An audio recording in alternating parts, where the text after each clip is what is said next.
Welcome to the Weaver Sews. I'm Daryl Lancaster. In previous videos, we have talked about different types of button closures like bound buttonholes, covered snaps, and as in this vest, creating a seam instead of the buttonhole. The seam for the buttonhole sits horizontally, as it should for outerwear. What if I wanted to do a whole series of buttonholes down the front of a shirt? My 700 and 1700 tunic patterns feature an option to create this type of buttonhole placket down the front of the tunic. There are 5 pages of instructions for how to create the inseam button placket for my tunic patterns, which are free if you download the 700 or 1700 tunic directions. That link, of course, is below.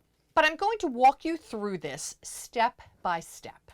In a previous video, I showed you how to draft a pattern for this easy summer shirt with a collar and button-down placket, combining my 1000 swing dress with the 700 tunic.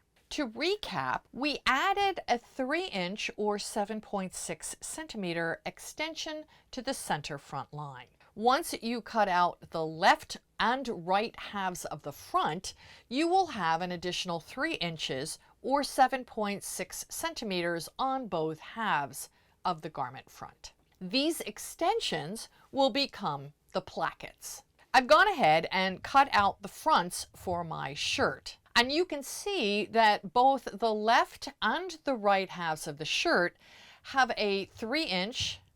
Hello, Mulder. Are you going to point to the camera? No, you're just going to block the whole thing. Can you just slide back there, dude, so I can demonstrate to the lovely people at home that we've got here? Okay. Okay. I've gone ahead and cut out the fronts for my shirt, and you can see that both the left and right halves of the shirt have a 3-inch or 7.6 centimeter extension in the center front.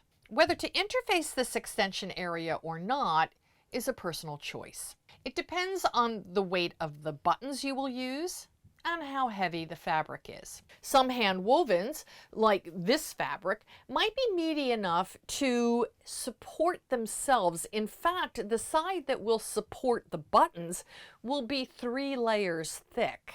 If you decide to interface the extension or part of the extension like I've done here, make sure to include the center front line and use a fusible for hand wovens or a sew-in interfacing for commercial fabric, especially if it is a lightweight cotton shirting.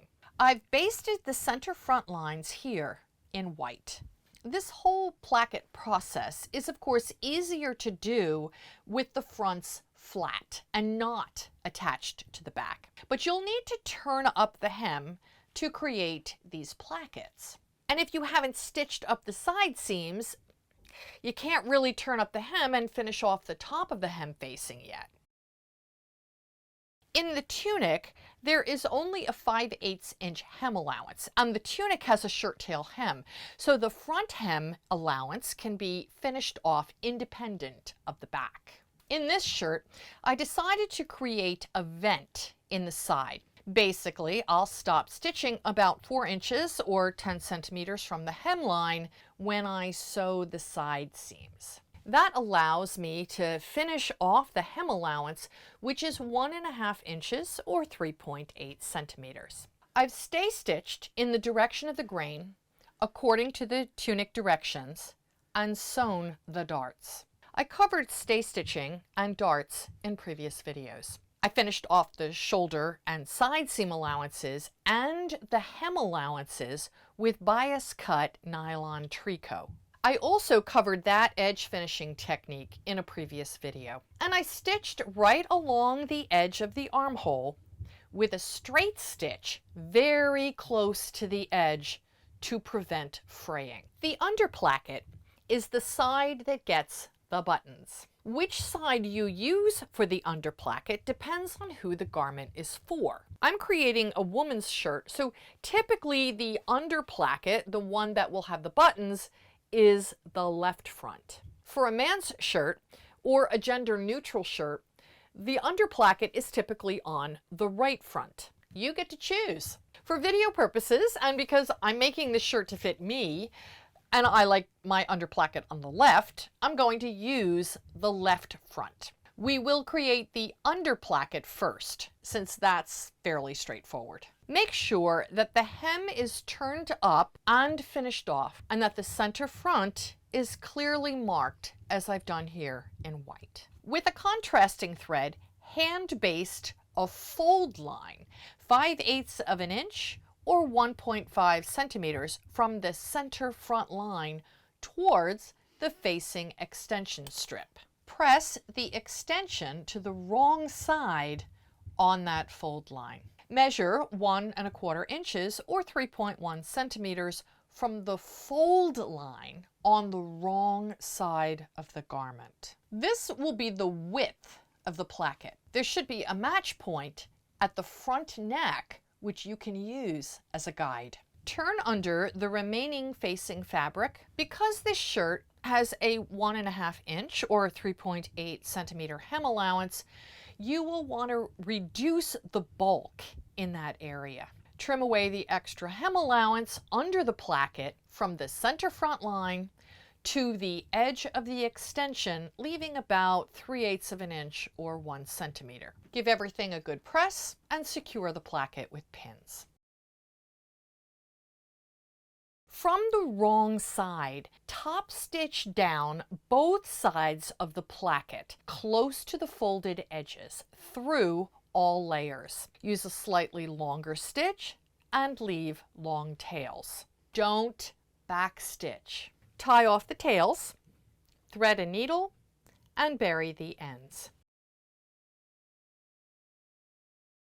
The over placket will now be built on the right front. Again, make sure the hem is turned up. And make sure that the center front line is clearly marked with a basting thread. Measure and remove 2 inches or 5 centimeters of the added 3-inch or 7.6 centimeter strip. Turn the 2-inch or 5 centimeter strip over to the wrong side.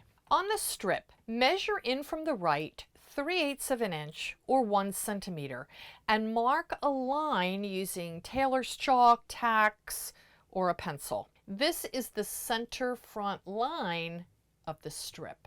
With right sides together, place the center front line of the strip over the center front line of the right front. This step must be accurate. Pin in place. Now we get to figure out where to put the buttonholes. The first one should line up with the bust line to prevent gapping in that area. Once you've determined that location, use a buttonhole placement tool to carefully measure out the distance between the remaining buttonholes. One above the bust line and the rest below, determined by how many buttons you have. The actual size of the buttonhole is determined by measuring the diameter of the button plus the thickness and 1/8 of an inch or 3 millimeters of ease. The top of the buttonhole will start 1/8 inch or 3 millimeters above the button mark. Here is where the button goes, and I'm placing the gauge 1/8 of an inch above that. So here's where the buttonhole will start. Mark all of the start lines for the buttonholes.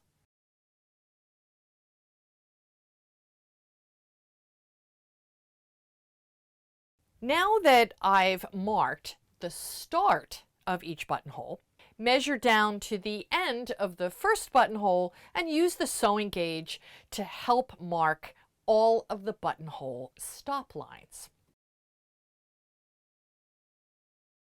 As we did for the under placket, you'll want to trim away some of the excess hem allowance under the placket to reduce bulk. With normal machine stitching, start attaching the strip by stitching it to the center front of the garment at the neckline. When you reach the start of the first buttonhole, Stop, backstitch, clip the threads, and move down to the end of the buttonhole and resume stitching. Don't forget to backstitch. Continue in this manner, stop stitching at the beginning of a buttonhole and resume stitching at the end. When you reach the lower edge of the garment, the center front line of the strip should be attached to the center front line of the right front, and all of the buttonholes should be unstitched. Remove any basting threads and clip any thread tails. Here is the magic part. Fold the front self-facing towards the wrong side of the garment along the center fold line and press. Press the 2-inch or 5-centimeter strip away from the garment. You should see the buttonholes clearly. Check at this point that the buttons pass easily through the buttonholes, and check that you're happy with the placement of the buttonholes. It isn't too late to change your mind. On the wrong side of the right front section, measure 5/8 of an inch or 1.5 centimeters from the center front line on the self-facing and turn under the remaining 3/8 of an inch or 1 centimeter. Pin or hand baste the self-facing fold line in place. Turn under 3/8 of an inch or 1 centimeter on the extension strip and fold the remaining extension in half, bringing it to the edge of the center front. The extension should measure 5/8 of an inch or 1.5 centimeters from the center front line of the buttonholes. Double check that the total width of the placket is 1¼ inches or 3.1 centimeters. It should match the under placket.